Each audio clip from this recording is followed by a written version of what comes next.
Hello welcome to Rudra news. ఎక్కడో కుంభమేళలో పూసలు అమ్ముకుంటున్న Mona Lisa social media పుణ్యమాని ఓవర్ నైట్ స్టార్ అయిపోయింది. ఆమె నీలి కళ్ళు అందరి దృష్టిని ఆకర్షించాయి. రాత్రికి రాత్రే సోషల్ మీడియా సెన్సేషన్ గా మారింది.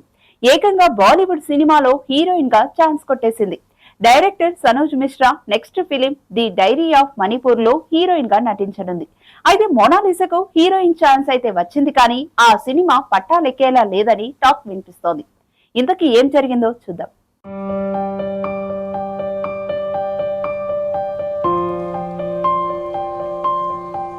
తాజాగా నిర్మాత జితేంద్ర డైరెక్టర్ సనోజ్ మిశ్రాపై సంచలన ఆరోపణలు చేశారు. సనోజ్ మిశ్రా తాగుబోతని, సినిమా అవకాశాలు ఇప్పిస్తానని చెప్పి అమ్మాయిలను ముంబైకి తీసుకువెళ్లి అనుచితంగా ప్రవర్తిస్తాడని ఆరోపించారు. అతడి ఒక్క సినిమా కూడా విడుదల కాలేదు. మోనాలిసాను వాడుకుంటున్నాడని పేర్కొన్నారు.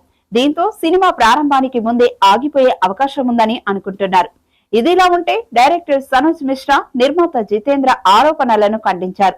మరోవైపు మోనాలిసా కూడా దీనిపై స్పందిస్తూ వీడియోను రిలీజ్ చేసింది. సనోజ్ చాలా మంచివారని, తనను ఒక కూతురిలా చూసుకుంటున్నారని తెలిపింది. ది డైరీ ఆఫ్ మణిపూర్ లో మోనాలిసా రిటైర్డ్ ఆర్మీ ఆఫీసర్ కూతురిగా కనిపించబోతోంది. ప్రేమ కథ, స్థానిక సమస్యల నేపథ్యంలో ఈ చిత్రం రూపొందించనున్నట్లు డైరెక్టర్ తెలిపారు. ఏప్రిల్ నుంచి మోనాలిసా ఈ సినిమా షూటింగ్ లో పాల్గొంటున్నట్లు తెలుస్తోంది. नमस्कार, मेरा नाम मोनालिसा भोसले है और मैं कोई बम्बई वगैरह कहीं नहीं गई।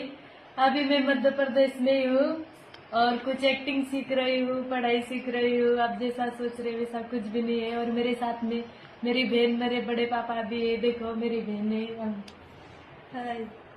मेरे बड़े पापा है। ऐसा कुछ नहीं है सर, जैसे लोग सोच रहे हैं ऐसा कुछ नहीं है सर। बहुत बढ़िया है, हमको हमारे पास आते हैं और उससे जैसे कुछ सिखाना चाह रहे हैं, सब कर रहे हैं। ऐसे कुछ सनोज मिश्रा सर बहुत अच्छा है, मुझे बेटी की तरह मानते हैं। आज तक जैसे लोग न्यूज में झूठी खबरें फैला रहे हैं, ये सब झूठी बातें है।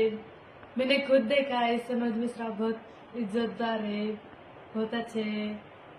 उनका सौभाग्य बहुत अच्छा है, मुझे अच्छा लगा। ఇన్స్టాగ్రామ్ లో మోనాలిసా షేర్ చేసిన ఒక వీడియోలో ఆమె మాట్లాడుతూ సనోజ్ మిశ్రాపై వస్తున్న విమర్శల్లో నిజం లేదని పేర్కొంది. తానేమి అతని ట్రాప్ లో పడలేదని స్పష్టం చేసింది.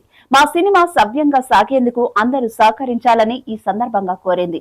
ఇలాంటి మరో అప్డేట్ తో మళ్ళీ కలుద్దాం. అంతవరకు చూస్తూనే ఉండండి రుద్రా టీవీ.